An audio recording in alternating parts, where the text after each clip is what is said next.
You're tuned to Night Nerves, where if it's scary, creepy, thrilling, or disturbing, we read it, watch it, and talk about it. I'm Sam, and this is part 2 of my summer horror reading list, ranked and reviewed. Let's get right into it. At number 4, we have Joyland by Stephen King. Let's read the blurb on the back.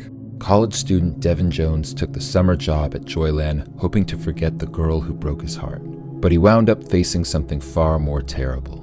The legacy of a vicious murder, the fate of a dying child, and dark truths about life and what comes after that would change his world forever. So yeah, Devin takes a job at Joyland, which is an amusement park, not a carnival, an important part of the book. I think one of Stephen King's greatest strengths as a writer is capturing the essence of childhood, of adolescence, and putting that into writing. It's totally the case in this story. This is a coming-of-age story. There's so many seemingly insignificant moments in this novel that Stephen King is able to make evocative. It's really an impressive feat. One of my favorite scenes in the book is Devin, our protagonist, wears the fur, which is where he puts on a furry outfit of the mascot of Joyland, and he dances around for the kids in the hot summer heat. It's such an endearing moment for the character. Again, one of those moments of something on paper that doesn't seem like it would be that engaging, but at the hands of Stephen King, it totally is. It's a great moment. This book has a lot of great things going for it, but I had one big gripe with it. It's a hard case crime novel, and there's very little crime aspects to it. There's very little mystery to it. There's very little horror to it. It really just focuses on that coming of age story,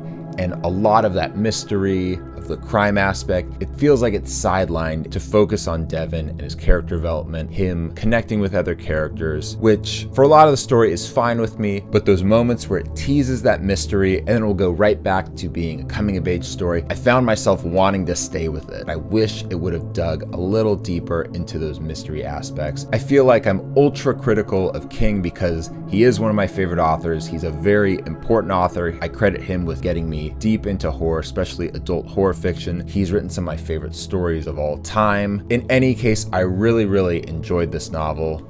4 stars. In third place, we have House of Illusions by Ruby Jean Jensen. So cool. Let's read the back. Amy and Jody had been scared to stay with their dad for the very first time since the divorce. But living with the traveling carnival for the summer turned out to be fun. The glimmering lights on the midway, riding the Ferris wheel, and eating hot dogs and cotton candy for dinner was their idea of pure heaven.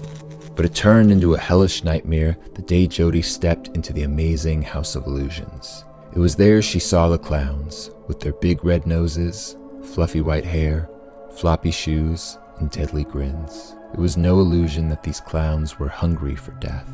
And when they set out to kill, they weren't just clowning around. When you look at this novel, you kind of know what you're getting into. It's a zebra novel. It's got the super holographic cover. It's not going to take itself too seriously. It's going to be fun, and it really does deliver on all those promises. With little effort, I found myself really attached and empathizing with a lot of the characters, the 2 little girls, the father, there's a guy that runs the carnival, all of them, even the minor characters. I was really drawn into their stories, feeling for them and wanting them to make it out. She does a great job of describing a lot of the amusements. I love the mysticism of the House of Illusions. It's got a great pacing. I think that's sort of its downfall, is towards the end it feels rushed to reach its conclusion. As I was reading the story and approaching the end, there were very few pages left and it seemed like there was still a lot to wrap up. It's not a good sign. And so that ending did feel rushed for me. There's also a lot of ambiguity with the novel when it comes to the House of Illusions and the magician that created or cursed the amusement. I'm fine with the ambiguity in it, but I know a lot of other people don't like that. They want things more explained. So that's worth mentioning. In any case, I had a really good time reading this novel. This might have been the book I had the most fun reading. 4 stars. In second place, we have The Summer I Died by Ryan C. Thomas. Let's read the back. When Roger Huntington comes home from college for the summer and is met by his best friend Tooth, he knows they're going to have a good time. A summer full of beer, comic books, movies, laughs, and maybe even girls. The sun is high and the sky is clear as Roger and Tooth set out to shoot beer cans at Bobcat Mountain. Just two friends catching up on lost time, two friends thinking about their futures, two friends suddenly thrust in the middle of a nightmare, forced to fight for their lives against a sadistic killer with an arsenal of razor-sharp blades and a hungry dog by his side. If they are to survive, they must decide. Are heroes born, or are they made? Or is something more powerful happening to them? And more importantly, how do you survive when all roads lead to death? Holy fucking shit. This was a ride. This is a book I will not easily forget. It starts off very slow, almost too slow. You're really just hanging out with Roger, who's the narrator of the story, and Tooth. They're drinking, they're shooting guns, they're bullshitting, they steal from a convenience store. Again, this book was very low on the disturbing book iceberg, meaning it was a very disturbing book.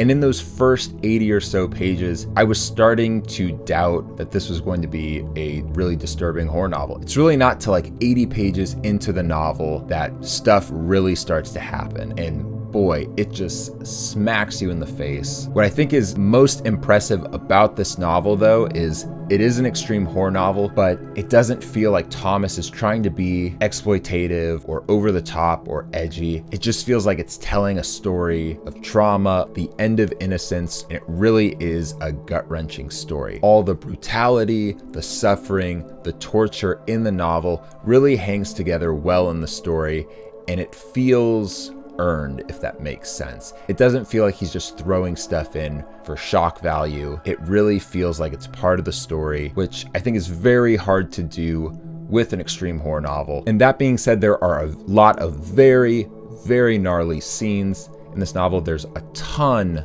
of torture in it. But again, it all feels like it belongs in the story. It affected me on so many levels. It's still one that I finished it like a week ago. It's still one I'm thinking about a lot. The second act of the story is definitely the most disgusting, the most disturbing, the most visceral. But for me, the third act is what really locked me in. I remember I was reading this on the couch. I think I had like 50 pages left to go. And once that third act hit, I realized I couldn't go anywhere until I finished the story. I had to pee at the time. I didn't go. I kept having to remind myself to breathe. I was just completely locked in until I could finish the story. This was a really, really great book. However, it is not one that I would lightly recommend to people. Even if you've read a handful of extreme horror novels, this is a very heavy book. I don't think it's a good first extreme horror novel to read. There's a lot going on here. This is a very thoughtful extreme horror novel. 4.5 stars. And finally, my favorite book that I read this summer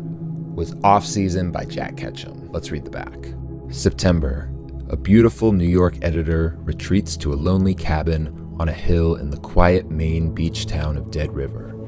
Off-season, awaiting her sister and friends. Nearby, a savage human family with a taste for flesh lurks in the darkening woods, watching, waiting for the moon to rise and the night to fall. And before too many hours pass, 5 civilized, sophisticated people and one tired old country sheriff will learn just how primitive we all are beneath the surface, and that there are no limits at all to the will to survive. Anyone that's familiar with this novel, whether you've read it or researched it, probably knows all the problems and roadblocks that Jack Ketchum ran into getting this published by Ballantine in 1980. There's a great afterword written by Ketchum where he talks about his experience sitting with an editor from Ballantine, where they were going paragraph by paragraph, editing sentences and scenes of the novel. He talks about the editor saying, why don't we trade this decapitation for this skinning, stuff like that. And they made him change the ending, which is what bothered him the most. But this version is uncut, it's uncensored. It is the way that Ketchum intended to release the story. It's a pretty familiar premise for horror. You have a group of civilized people who meet a group of cannibals, they fight it out. And what's most impressive about Offseason for me is Ketchum takes this premise and he makes it unpredictable. He makes it feel unsafe, unsavory. The first 100 or so pages of this novel is really just just hanging out with these characters. Not all of them are super likable, but the way Jack Ketchum writes them, they're interesting characters, and they're ones you don't mind spending time with, learning about the dynamics of the group. And when the action happens, it's fast, it's brutal, it's unflinching. There were certain characters that died that I totally thought were gonna survive. And I'm just such a huge fan of Jack Ketchum's writing style. It's got this brevity to it, it's economical, but it's subtly very beautiful. He's so good at just taking a few words to paint such a vivid picture of what's going on in the story. It just keeps you reading sentence after sentence. Similar to The Summer I Died, this was Jack Ketchum's first novel, and it definitely has those little bit of quirks that come with a first novel. As I mentioned in another video, I feel like he's more of a suspense writer. I think it's those extreme elements, violence, crazy situations that he puts his characters in that move him more towards horror. I really, really enjoyed this book, and like The Summer I Died, this is not one that I'm going to easily forget. 4.5 stars. So there you have it. There's my summer reading list, ranked, reviewed. I had a great time reading all these books. There were no real stinkers. Every one of them I enjoyed. I didn't have to DNF anything. What do you think? Have you read any of these books? Do you want to read any of these books? Was I fair? Was I out of line? Let me know down below. Make sure to like, share, comment, subscribe, hit the bell. You know the drill. It makes a huge, huge difference. I hope to see you in the next one. Stay spooky.